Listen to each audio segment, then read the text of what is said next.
Nagbabalik po ang saganang mamamayan, minus Kong Dante, ang mga suki po ninyo at mga kaibigan po ni Kong Dante, ang ating nga kasama ngayon, talagang namang suki na rin ang programang ito, Kong Alby Benitez. Kong Alby, natatalakay natin, ito may kinalaman ukol po sa turismo, pagninegosyo, at may kinalaman po sa airport saka sa pantalan. Nabanggit natin yung airport, pupuntahan natin po yung mga pantalan. Well, pagdating ho sa mga turista, napapansin ho ng marami, meron hong mga cruise tour, gamit po mga cruise ship. Pero ang Pilipinas yata mukhang hindi kasama sa mga destinasyon kung ang pag-uusapan ay cruise. Well, tama ko yun. Ilang beses na namin nabanggit yan sa mga hearings namin sa Department of Tourism. Ang sinasabi namin, hindi lang naman airports ang point of entry ng mga tourist arrivals. Yung mga pantalan, yung mga ports, pwede rin pumunta dyan ang mga turista. So, sakay-sakay sila sa mga cruise liners. Ang cruise liners ngayon, ang progressive at ang development ng cruise liner ay napakalaki na. Lalo na dito sa Asia, ang dami nang gustong sumasakay sa mga cruise liners.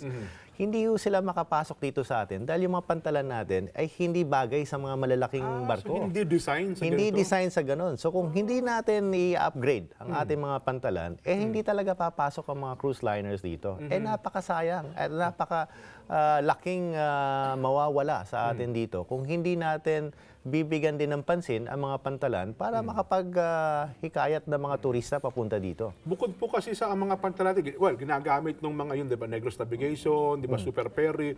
So ito po iba kung ang pag-uusapan natin ay cruise na serbisyo. Di hamak mas malaki ang mga cruise liners, di ba? Siyempre, pag nagkaroon ng mga transatlantic at saka mga malalaking pasahero ang dinadala nila, malalaki na talaga mga barko na to. So sayang pag hindi natin nakuha itong oportunidad.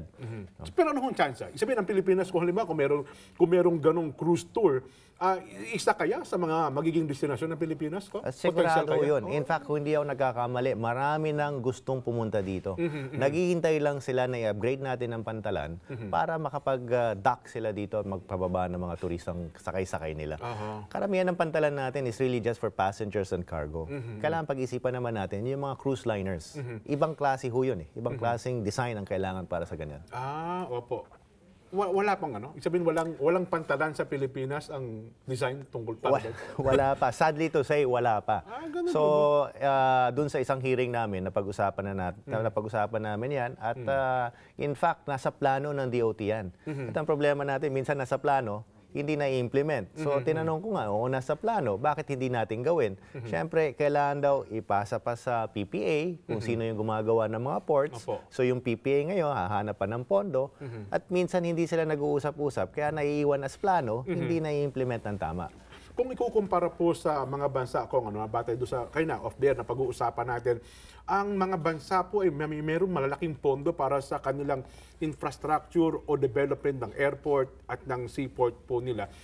Well, ikukumpara sa Pilipinas, sa ibang bansa, tayo ba may mga sapat na pondo na rin para ponduhan itong improvement na ito? Well, ang ginawa natin, pinivatize natin ang Mactan. So, binid natin yan last year at nanalo ang isang proponent dyan para pagandahin ang Mactan Airport. Ito po yung sa Cebu, no? Ito yung sa Cebu. Iba pa po yung Cebu International Airport. Ito po Mactan. Ito na po yan. Yung International Airport nasa Mactan Island. So, kinatawag natin na Mactan Airport. Kung titingnan natin sa mga ibang airport sa ibang bansa, mahina ang bilyon-bilyon na dolares ang nilalagay as investment.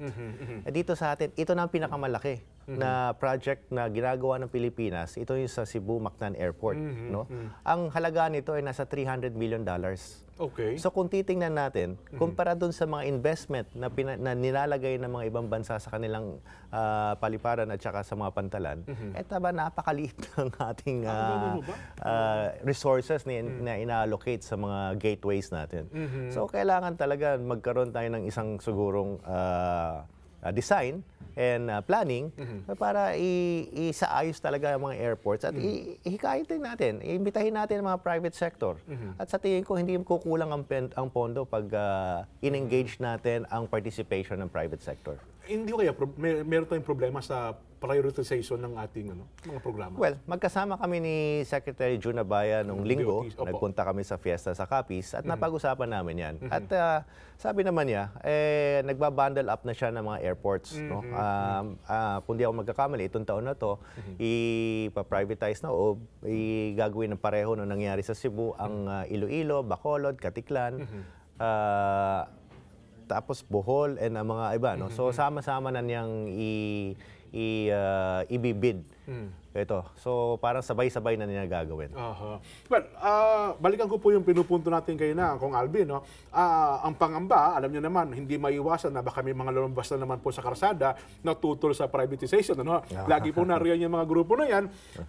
Ano ho naman ang masasabi natin sa tao na kapag ka ito po nasa pribado, hindi magiging doble o triple ang pamasahe sa mga pantalan at sa mga paliparan natin? Katulad ng sinabi ko, di ba? Hindi naman porket na ginawa natin private ang airport, wala nang pakialam ang gobyerno.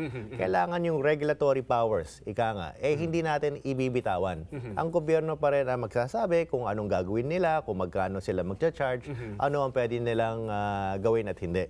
No? So, nasa mandate pa rin ng gobyerno na hindi payagan na magkaroon ng runaway pricing ang mga private sector pag pumasok sa mga ganon. Pero sa ngayon ho ba, ang mga di ba alam naman natin, ang NAIA Terminal 3, tila yata parang pag-aari ata ito ng PAL sapagkat ang mga aeroplano ho ng PAL, naririyan, di ba?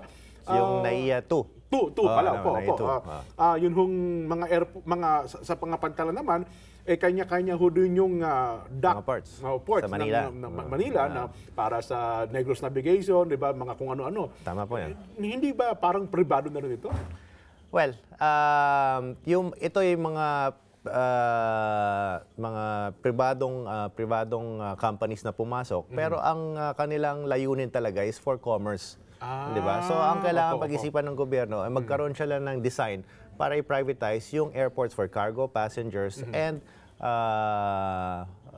mga ibang activities. No? So kailangan, depende kung kailangan palawakin natin ang sakop ng private sector pagdating sa mga ganyan. Doon naman sa bahagi ng potential nito, kung baka mamaya pinaganda natin, iniisip ng gobyerno, baka naman hindi ganun kadami ang makikinabang sa punto ng mga turista o ng turismo, baka naman hindi ganun kasigla ang turismo sa ating bansa. I understand.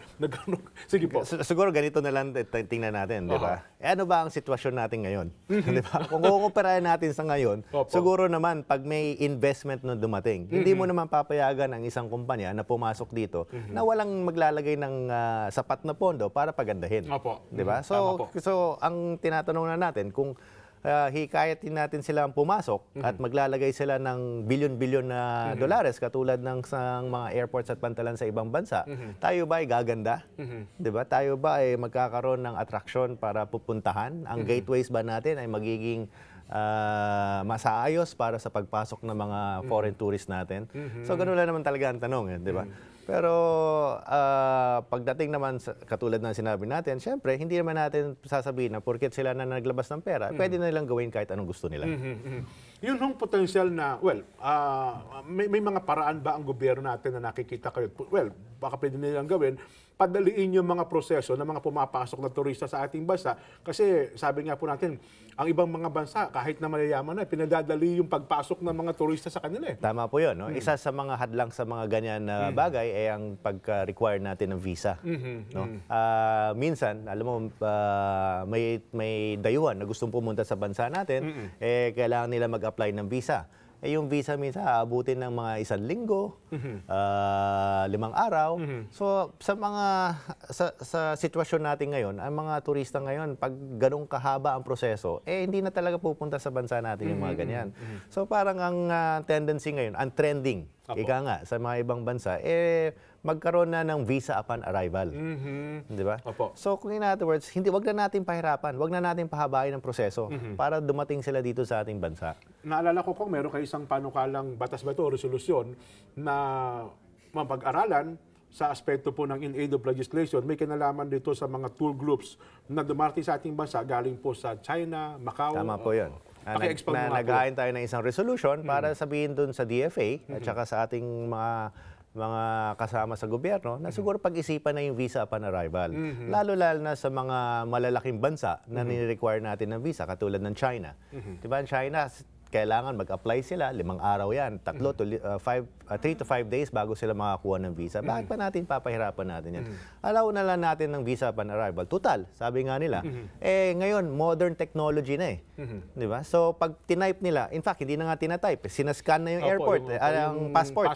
Pag skinan nila doon, malalaman nila kung nasa wanted list sila, kung nasa listahan sila ng mga dayuhan na dapat hindi papasukin. So, right there and then, yun na lang ang pabalikin natin o pigilan pumasok. Pero yung karamihan ng mga dayuhan na pupasok dito sa atin, hindi na mahihirapan. Dahil may visa upon arrival tayo. Kung maluwag tayo sa turista, dapat mahigpit tayo sa terorista. Yon, tama. Di ba? Kasi ang problema, baka mamaya nakakalusito yung terorista. Yung turista naman, hindi natin napapapasok. Pero ngayon, sabi nga, as with modern technology ngayon, talagang madali na natin makita kung sino yung mga hindi dapat papasukin. So, nakakatuwa. Isa sa mga bagay dapat pag-isipan natin para umunlad naman tayo at magkaroon tayo ng ikangang high tourist arrival. Basta po ko ng ilang mga text, may kinalaman po sa ating Vox Populi. Sabi po ng isa, opo, sang-ayon ako para naman magkaroon ng pride ang Pilipinas sa mata ng mga dayuhan. Pangganyak din yan sa turismo ng bansa. Wala tayong aasahan sa mga nasa pamahalaan. Puros kulang. Ay, naku, Gary Tapalya ng Bailen, Cavite. Kuya Gary, salamat. Ha? Godoyem po, B. Ano pa ang silbi ng tax natin kung halos lahat na lang ng obligasyon ng gobyerno talikuran nila? Wala nang silbi kung maggobyerno pa tayo. Rolling po ng Cebu. B, hindi po. Kung gawing pribado ito, parang walang silbi na ang gobyerno natin. Bakit di na lang natin ibenta ang buong Pilipinas at baka mas maganda pa ang takbo ng buhay natin? Si Jay po ng Abra. Hindi po, kasi magagamit lang yan sa malaking smuggling ng bansa. Marvin ng Valenzuela City. Ang pag-asa sa pribado, alinmang pag-aari ng gobyerno, ay pagpapakita lamang ng kainutilan ng gobyerno at mamumuno dito. Edwin po ng Cavite. Sang-ayon po ako, baka po sakaling mapaganda ang kanilang paglilingkod. Romy ng Dasmariñas, Cavite. Gudayan po Kong at gudayan po Jen at Kong, hindi. Tataas na naman ang bayarin pag ganyan. Kawawa ang mahihirap. Dani Irog po ng Maribeles, Bataan. Oo, para mapangasiwaan ng maayos at mapabuti ang serbisyo. Si Rapi Mamforte ng Antipolo City. Ang tanong, sang-ayon ka bang isa pribado ang mga paliparan at pantalan sa bansa? Oo, hindi. Magbabalik pa po ang saganang mamamayan.